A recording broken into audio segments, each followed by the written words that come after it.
विधानसभा चुनाव में राजनीतिक पार्टियां पुरजोर तरीके से आक्रामक हो चुकी है। एक तरफ कांग्रेस से बर्खास्त राजेंद्र गुड्डा, जिन्होंने शिवसेना का दामन थामा, वो लगातार मंच के माध्यम से मुख्यमंत्री अशोक गहलोत पर निशाना साधने में लगे हैं। भ्रष्टाचार के आरोप उनकी ओर से लगाए जा रहे हैं और साथ ही साथ लाल डायरी का जिक्र उनकी ओर से किया जा रहा है। उन्होंने साफ तौर पर कहा कि अब समय आ चुका है लाल डायरी के पूरे पन्ने खोलने का। इसके साथ साथ ही मुख्यमंत्री पर जिस तरह आरोप लगाए जा रहे हैं, मुख्यमंत्री अशोक गहलोत कहें या कांग्रेस कहें, लाल डायरी को जो है काल्पनिक उनकी ओर से कहा जा रहा है। एक तरफ प्रधानमंत्री नरेंद्र मोदी राजस्थान के दौरे पर आते हैं, उनकी ओर से लाल डायरी का जिक्र किया जाता है और कहा जाता है कि राजस्थान में अगर बीजेपी की सरकार आएगी तो लाल डायरी की जांच होगी। इसके बाद अगर बात करें हनुमान बेनीवाल, जो कि आरएलपी प्रमुख हैं, उनकी ओर से लगातार सभाओं के माध्यम से कांग्रेस और बीजेपी पर तो निशाना साधा ही जा रहा है। कांग्रेस से पूर्व सांसद ज्योति मिर्धा, जिन्होंने जो है बीजेपी का दामन थामा, इन पर भी आरोप लगाए जा रहे हैं। ज्योति मिर्धा और हनुमान बेनीवाल एक दूसरे पर जातिगत टिप्पणियां भी करने में लगे हैं। आरोप प्रत्यारोप का दौर तो साफ तौर पर देखने को मिल रहा है और हनुमान बेनीवाल तो यहां तक कह चुके हैं अगर ज्योति मिर्धा उनके सामने इस बार खड़ी होगी तो पिछली बार जिस अंतर से हराया था उससे ज़्यादा अंतर से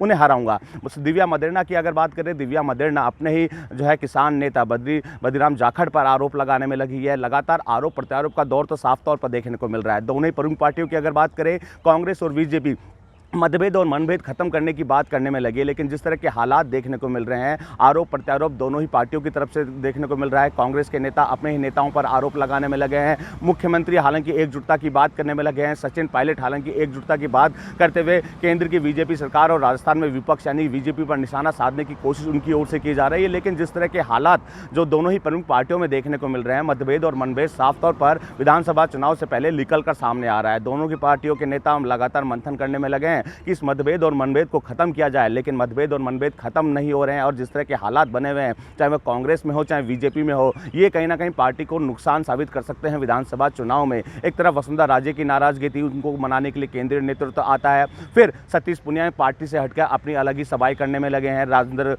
राठौड़ की अगर बात करें, वो पार्टी से हटकर अलग ही सभाएं करने में लगे हैं। परिवर्तन यात्रा को लेकर भी जो है केंद्रीय नेतृत्व की ओर से नाराजगी व्यक्त की गई थी, जनता का समर्थन नहीं मिला। तो ऐसे में कहीं ना कहीं पार्टियों में गुटबाजी साफ तौर पर देखने को मिल रही है। सब एक जाजम पर आने की बात कर रहे हैं, लेकिन एक जाजम पर दिखते हुए नजर नहीं आ रहे हैं। आरोप प्रत्यारोप के दौर साफ तौर पर चलने में लगे हैं। हनुमान बेनीवाल जो कि युवाओं को साधने की कोशिश कर रहे हैं और भरे मंच के माध्यम से जो है कांग्रेस और बीजेपी पर भी आरोप लगाए जा रहे हैं। कांग्रेस जो कि बीजेपी पर आरोप लगा रही है भ्रष्टाचार के, और केंद्रीय नेतृत्व आता है तो कहा जाता है कांग्रेस की ओर से कि 9 साल का ब्यौरा दे। केंद्रीय नेतृत्व राजस्थान तो आ रहा है, लेकिन अपने 9 साल का ब्यौरा नहीं दे रहा, केवल कांग्रेस पर आरोप लगाने की कोशिश की जा रही है। और प्रधानमंत्री के स्पीच को लेकर भी मुख्यमंत्री अशोक गहलोत कह चुके हैं कि इनको गलत जानकारी दी जा रही है, जिसके चलते जो है जनता को गुमराह करने की कोशिश केंद्रीय नेतृत्व करने में लगा है। बहरहाल आरोप प्रत्यारोप के दौर तो चल रहे हैं, लेकिन इस बीच जिस तरह नेताओं की बयानबाजी का दौर चल रहा है, उससे कहीं ना कहीं पार्टियों में कलह निकलकर सामने आ रही है और इस मतभेद और मनभेद को खत्म करने के लिए दोनों ही प्रमुख पार्टियों के नेता ताबड़तोड़ कोशिश करने में लगे हैं, लेकिन सफलता मिल नहीं रही है। बसंत पांडे, TV9 जयपुर।